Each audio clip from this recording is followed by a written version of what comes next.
Someone asked on Reddit, what secret can ruin your life? Imagine carrying a secret that could turn your life upside down. Could you live with that? Store 1. I think the reality of this incident could ruin me. When I was about 5 years old, my sister was about 2 years old, and I was in a kiddie pool in the backyard. I tried to drown my sister when my mom came in. After seeing her lifeless, I realized it was a big mistake. I pulled her out of the pool and called my mom. Luckily, she knew CPR and she was taken to the hospital. My mom thanked me for saving her and getting her out of the pool. The next week was my birthday. Police, firefighters, paramedics came to my house to give me gifts and celebrate my birthday. To this day, 20 years later, I still think about it. I remember that day so vividly that no one knows the truth. Store 2. In a short period of time, I went from the peak of happiness to the bottom of sadness. I experienced something that happens to very few people in the world. It was my first semester at university in 2013. I had an anthropology class called Tribal and Ethnic Religions at 8:30 in the morning. I'm not exactly a morning person, and neither was the girl sitting next to me. It was one of those times when we saw each other and knew that we were both still complete zombies. We had this unspoken bond of, no one else is going to understand how much we want to sleep, so let's just stay with each other for the rest of the semester. And we stuck to it. And we stuck to it quite faithfully. We even got quite close. I mean, we would spend 3 hours with each other in class every day, 3 days a week. If we had dinner afterwards, it was usually 4, so it's understandable that we became close. But we were both very religious, and we thought that any kind of attraction was some kind of sin. So no matter how close we got, we were always extremely awkward with each other. When we got an assignment going to interviews and everything, it felt natural to go with each other and just help. So we finished mine pretty early in the semester, but his took a little bit more planning. We had to drive to this mountain town about 2 hours away to talk to his grandfather. I wasn't driving at the time, so we took his car. There had been about 3 months of sexual tension between us, so the trip was a bit uncomfortable, but it was the first time we got around our feelings for each other. After the interview was over, we had dinner in a little bar, and we started to drive back. It was getting dark, and we both said we wanted to go for a walk in the jungle. Just soak up the atmosphere for a while, you know? So we parked on the side of the road and went into the trees. It was beautiful. We were living in the desert. Most of the vegetation we were used to was stunted shrubs at most, a few palm trees here and there. But this was marvelous. There was no noise from the city, no smoke from the cars, just people and tea and silence. Eventually, it rubbed against me to get through the roots, but in a way that felt almost deliberate. So I went back and tested him, rubbing against him when it wasn't absolutely necessary. Eventually, we decided to let go of our fears of damnation and just have fun. I wasn't a sexually inexperienced person at that point, but I had made some really stupid decisions up until that point, which is why I was so religious. She was a virgin, even though she was a couple years older than me. We had a very deep emotional connection at that time. I don't really like the idea of virginity anymore. It's not important to me. But there was this feeling that it would last forever, that we would always be each other, and so on. When we finished and made our collective walk of shame towards his car, it was obviously awkward. Only it was awkward going back home for the exact opposite reason than when we set out in the first place. But the silence gave me a lot of time to think. I decided to tell him exactly how I felt. I know, looking back, I don't know why I didn't, but I was 18 and I was always a bit bad with people. But at the time, I didn't have the courage to do it. It was Friday, I was going to see him again on Monday, and it was going to be my moment. Monday came and I was super excited. I was dressed better than usual, but he didn't show up. We don't usually question when the other person doesn't show up, so I didn't think much of it. He missed the whole week and I started to worry. I tried texting him and calling him, but there was no answer. He missed the second week, and on that Friday, I asked the teacher. It turned out that he had gotten the news himself and was going to tell the class before the class started. The Sunday after our jungle getaway, he died in an accident. I didn't react for a while. I didn't believe it. I didn't know anything about his family except his grandfather, so I did my best to find out about his family. When I went to work, I occasionally bumped into his brother. He could see that I was quite shaken up when we were talking, and I could see that he was a bit flustered, so we decided to wait until his shift was over and talk. She told me how happy she had been in the previous days. He said he had been very depressed, but for a short time he was getting out of his room more, getting on well with his family and enjoying being around them more. Then he told me that someone had been driving drunk, going 60 in his work zone, rear-ended him and crashed his car into a tree. He was the one who created the incident. That was the moment I really felt the impact. I couldn't do anything for days. I didn't want to do anything. I failed all but one class that semester. My life was basically falling apart.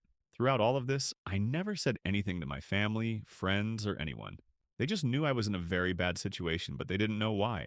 I had a few attempts at relationships, but when I got close to someone, it was hard for me not to feel guilty because part of me was still in love with him.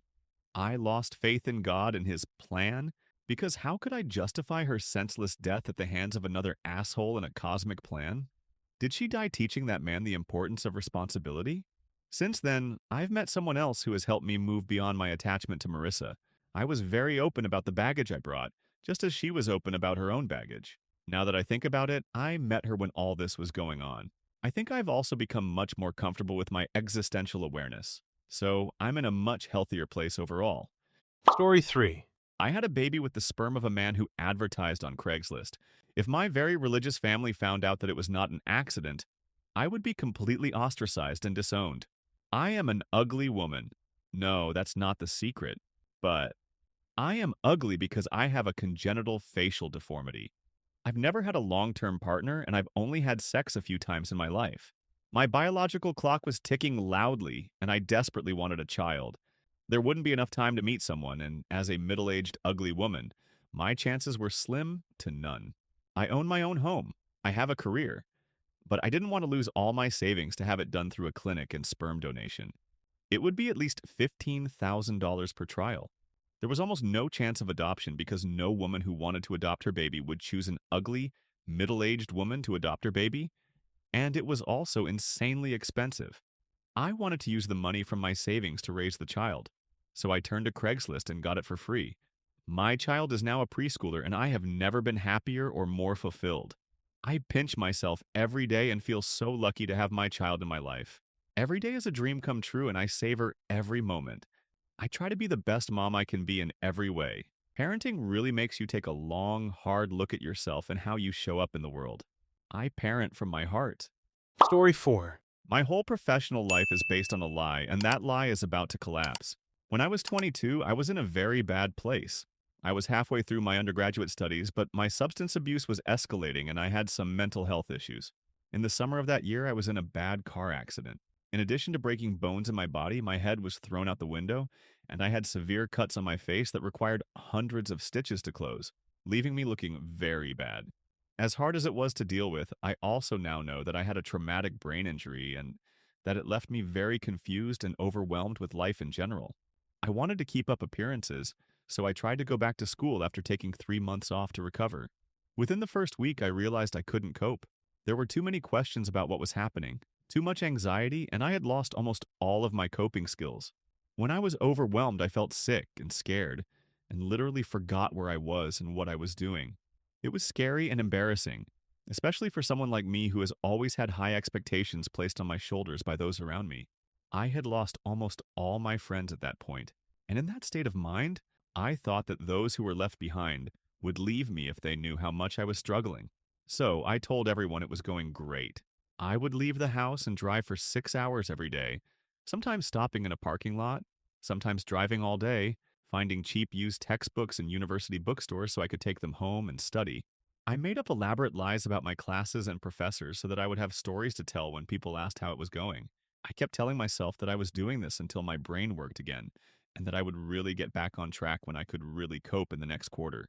The problem was that things got worse and worse, and as time went on, my ability to get back on track diminished. This went on for 2.5 years until I had to graduate. So I lied about that too. I organized transcripts and made up stories about why I didn't want to work in the field of my degree and hoped to get through it. I found a laborer job and saw things slowly get back on track as my brain chemistry improved, and steady work kept me from completely destroying myself. For the first time in over a decade, I was finally free of my opiate addiction and starting to feel like part of the world again, but still carrying the lie of my college degree. I volunteered at some places related to this field, and they really liked me. They liked me so much that they hired me on an emergency basis, and I've been working there ever since. Now, in my 3rd year of sobriety, and at a time when it seems like a lifetime away from the pain of those years, they want to promote me to a career-level job that I would absolutely love. I am very good at what I do, and it gives me a lot of happiness. But this promotion will come with scrutiny and background checks that I know I cannot overcome. When I was very depressed, I honestly didn't even think I would live this long. So even though I knew my lies could create this situation, I was not prepared for it at all. The only thing worse than losing this job would be for everyone around me to find out what happened. So I am at a point now where I have to quit what I love because they love me so much. I really plan to go back to school and I think I will be successful, but I think I will never get rid of the shame and regret that this situation has created. Story 5. I don't want my sister to live. I can't do that. I'm not a murderer. But under no circumstances would I be sad even if she was erased from the world. She was horrible to me as a child, but when we grew up, she changed and we became very close. I realized that she was always some kind of victim, though. A few years ago, I found out that she was repeatedly abused by her daughter's stepfather, my sister's husband. My sister knew about the abuse and did nothing until my niece found help on her own. It destroyed my family. We all hate my sister to some extent, but no one hates her more than me. And I have to pretend to be a good person because she has two little girls with her husband, and I have to stay close to them. My niece lives with me, and she has to live a life with her sisters. They have no contact with her mother. So I put up with it and manage, but I keep wishing my sister would disappear and leave us alone. With the cops, court, CPS all involved, I am not worried about her other daughters being assaulted until my sister gets another asshole after the case is over, and that asshole is put in jail. My sister is cruel and abusive, and I think she chose her middle child as the next victim and made her the focus of all her problems by bullying and gaslighting. There is intensive therapy for all my nephews and even my sister, but she is faking it and everyone understands that. Unfortunately, he has learned enough tricks to keep his other children, but I want her to disappear, her husband too, but at least he will be in jail. I feel sorry for the little girls. They still love both their parents. They know to some extent what happened, and it is conflicting for their little minds. I would rather them grow up and mourn their parents than grow up and realize how monstrous these people are. I can't really tell anyone how I feel because it's scary, and when I start talking, I can't control it. But every day I repeat what I want to happen about him. I don't care how he ends up. In fact, I would prefer it to be in a very horrible way. She served her purpose in life. I fear what her toxicity will do to her other daughters and how it will spread through the family. As much as I want my sister to suffer physically, it will not affect her spiritually. She is cruel and cold to the bone. His daughters are beautiful, smart, funny, creative, and brave. But they are also becoming reckless, stealing from stores, lying without remorse, and arguing with each other with a cruelty they learned from their mother. Therapy will help reduce their mother's influence a little, but she always undermines their therapy. So there is nothing I can do. I stay in touch with her children. I pretend to be friendly enough so that my sister can use me for breaks. I am pretty sure she is meeting her ex-husband. He is out on bail and even has supervised visits with her children. I give my children all my love and understanding. I am very careful not to say that in front of them. It would make their mother angry, but I have to sit back and watch her slowly destroy her two daughters who are left with 1,000 cuts.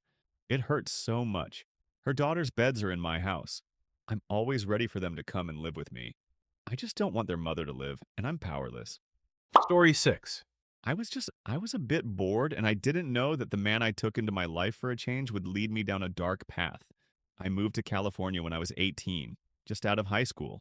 I was living with my uncle, and I was so bored because I didn't know anyone except him and some distant family members. I signed up for a dating site just to meet a few people and go out. I met a guy who seemed nice. He was 27, in the army, really sweet. So I messaged him for a few days and he wanted to hang out. One day I told my uncle I was going to the park and we met there. I didn't want my uncle to see him, so we met in the park and talked for a while. I expressed my frustrations about having trouble finding a job and he said something that ran like a cold wire down my spine. If you're with me, you don't have to worry about working. You'll be home with our children. I want to, by the way. I was cold and got a controlling and abusive feeling from him. He seemed really nice via text. We never talked about sex or anything, just normal. Like, do you want to do fun stuff like that? He said this in a very casual way, as if I was going to move in with him. I tried to stay calm for 5 more minutes, then I told him it was time for me to go home. I told him I lived with a family member and I didn't want them to see me with a guy, and he said okay. Then he walked away and I got in his car and drove back home. After that day, I completely ghosted him. He started messaging me on a dating site. I deleted the profile. A week later, I got a call from a private number, and it was him. And he said if I didn't send him a picture of my breast, he would come to my house and hurt me. I called his bluff, and then he said, I saw you going into the apartment complex, right? There were a lot of apartment complexes in the area where I live now, but I was too scared to give it a chance. I begged him to stop and asked him why he was doing this to me. He said it was because he caught feelings and I tricked him. He was seriously emotionally unstable. It felt like we'd been dating for years. Uh-huh. I asked him to leave me alone and he said he wouldn't until I sent him my picture. He said, "Make sure your face shows so I know you're not lying to me." I took a photo and sent it to him, very red puffy eyes and everything, and he told me that next time I should send him a completely naked body photo, or he would post my photo on the internet. I was really embarrassed. I was going to send the photo, but do whatever it takes. Come here, and I will call the police and have you arrested for harassment and possession of child content because I was 16. Actually, I was 18. I just wanted to scare him. After I said that, he hung up on me. I lived in fear for a week, but then things got a little better, and I was less paranoid that there was a naked picture of me somewhere on the internet. 2 weeks went by and I didn't hear from the guy, and I was in bed and it was midnight. This guy texted me and said, "How was the movie, black bitch?" My heart skipped a beat because I had just opened the DVD. I was really scared and creeped out and seriously considered calling the police. But I didn't. A week later, I told my mom and dad that Callie wasn't working and asked if they could write me a ticket to come home. My uncle thought he did something, but I told him it was me and I wasn't happy here. When I went home to New York, I never heard about it again. Luckily, none of my family knew my Reddit name, so I didn't have to write anything. Story 7. I was sexually assaulted by my parents' neighbors, a father and son. The son was a teenager, I was 8. They would put me in this dressing room and have showtime. I never realized what happened until a few years later when I moved from my grandmother's house in Phoenix to Houston. Fast forward 20 years and I had my own daughter. She is 4 years old and we decide to visit my grandmother in the Valley of the Good Old Sun. We get there, and a few days go by, and one day my daughter is outside playing with her older cousins. I go out to check on her, and to my amazement, the same damn neighbor's son grabs my daughter and gives her a raspberry while her father plays with his other cousins. Something clicked. Something nudged me slightly, more like a twitch in my mind, but something started it. I went out, picked up my daughter, gathered the kids, and made my presence known. That turning point put me in an emotional spiral where thoughts were brewing. I'm white collar. I make my money by thinking. I would never tell a real-life person that, and I would never give details of how I do it. But a few months after my meeting with my grandmother, my wife thought I was training for another job, when in fact, I was back in Phoenix. I ransacked their house. Everything's gone except the master bedroom and the dressing room. P.S. An anonymous whistleblower in a good place will do incredible things to ruin someone's life. Both of them unfortunately survived. I swear I hope I have done enough good things in my life to deserve at least one wish. That would be to meet those vile maggot reptiles in hell and be their eternal tormentor. When I look at my daughter every day, I know that she has given me the strength as an adult that I did not have as a child. If you have a story you would like to share, please share it with us in the comments. Also, subscribe to my channel for more Reddit stories like this. And don't forget to turn on notifications. Take care, friends.